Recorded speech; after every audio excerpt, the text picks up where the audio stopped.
Well, hey guys, we're in my sister-in-law's car. We're headed out to our first ever Nexus night. It's starting at 11 o'clock. I've got 20 minutes to get there.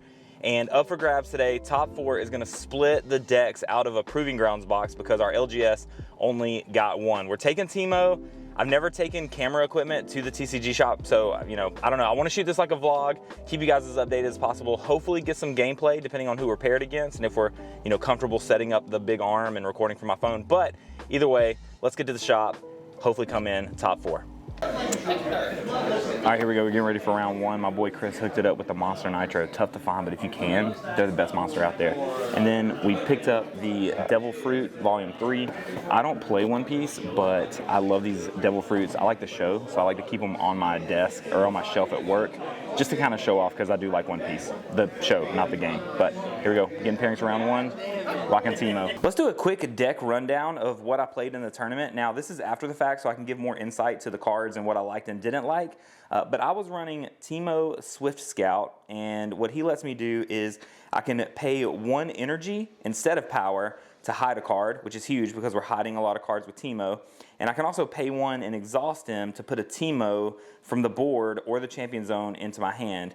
And our chosen champion is Teemo Strategist, which is great because if you have something on board turn 1 and you get to a battlefield, you have a guaranteed good Teemo play turn 2. And what he does is when he defends or he's played from hidden, you get to reveal the top 5 cards off of your deck and do 1 damage to an enemy unit at that battlefield for each card with hidden. I'll show you later why this is such a big card for the deck. For our locations, we went Bandle Tree so we can hide an additional card. This was my game 1 battlefield and it turned out really good. Grove of the Godwillow, when you hold here, draw 1. Teemo is all about holding positions. That was good too. And then Zon Warrens, when you conquer here, discard 1 and then draw 1. Also a good card, but I think out of these 3, I would cut Zon Warrens and put in a Candlelit Sanctum. All right, for our main deck, we had 3 copies of Stacked Deck. This was clutch. This card was amazing. You get to look at the top 3 cards of your main deck, 1 in your hand, recycle the rest. And we are running Nocturnes in here, and one time I played a Stacked Deck, hit 2 Nocturnes. This card is just really great in purple. 3 copies of Stupefy. I mean, what can you say? 1 cost, lower units might buy 1 for the turn and draw 1. A lot of times you can just pop this on your own guy. Just for the card draw. 3 copies of Gust. Obviously at the beginning of the game you're trying to take battlefields and hold them, so for their lower cost units this is perfect. 2 copies of Teemo Scout. This is a great card to hide because on the turn he's played he gets +3 might, and if you hide him it's a really cool little trick to hold a battlefield. You can also swap him between games with the chosen champion. I never did because I needed the strategist more for the combo I was going for. 2 copies of Ride the Wind. This lets you move a character and ready it. I would just say don't be afraid to use this early, knowing that you have 2 copies in the deck, especially when games were going to time. It's important to get points early, so this is one of the pieces of how I would close out games. 2 copies of Tide Turner. I'm not sold on this card, although it did come in handy and win me a couple games. It lets you, when it's revealed or played, you can actually swap places with someone else. It's a good trick to get your bombs to move around the board or save cards that you want to save. Like it's an okay card. It's just I'm not sure that it's gonna stay forever. 3 copies of Fight or Flight. This is a great card to have hidden at a battlefield because it just pushes one of your opponent's units back to their base, and you could technically use this defensively to save one of yours as well. 3 copies of Mystic Poro. Has Vision 1, which lets you look at the top card of your library. You can recycle it if you want to. The number of times I hit this turn 1 into a Nocturne was more than I expected, so I think this card is being slept on.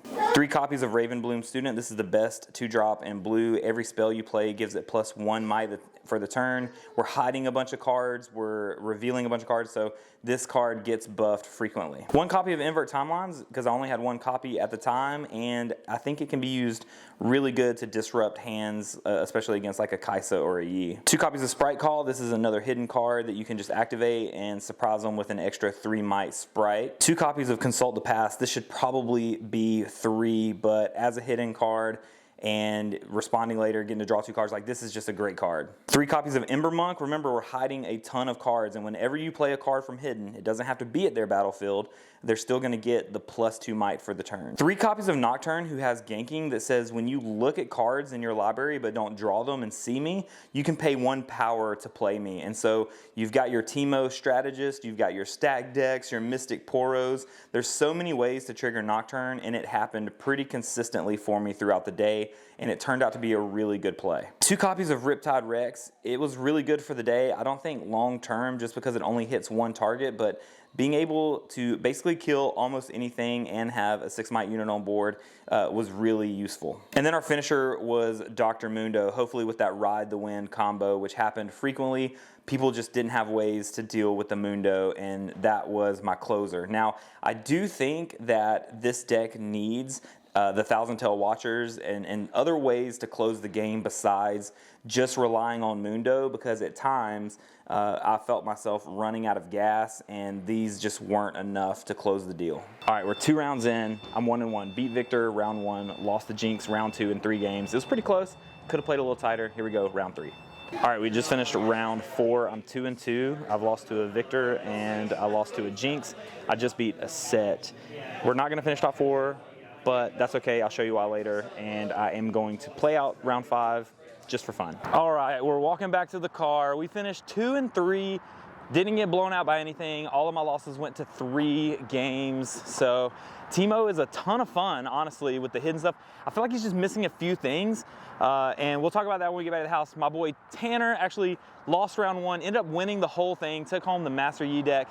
Let's go home. I'm gonna show you guys why today is a win regardless. All right, we finally made it home, and I got a OP pack, which is only 3 cards. I'm gonna open this on my TikTok, which is @TeachTCG. So if you wanna see me open and what I pull, hopefully it's a Teemo, hopefully it's a Rune, it's probably just 3 commons.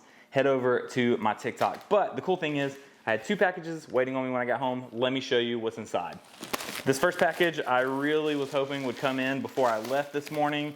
I ordered it just a day too late, and it is the Chibi Teemo t-shirt. I wanted to rock this today because I was playing Teemo, but hey, that's okay. We're gonna wear this on the next one. And today's tournament, the top 4 got to split the Proving Grounds deck, which is still kind of hard to get. But one reason we weren't so concerned is because we knew that when we got home today, we would have our Proving Grounds box straight from Riot. It's finally here. I have 4 shipping notifications from Riot, so hopefully that's our other Proving Grounds and our boxes that are coming in so that we can have play sets of everything and start building even more competitive decks. Thank you guys so much for watching this channel so far. If you're enjoying Riftbound content, make sure you hit subscribe and try to grow this community over here on YouTube.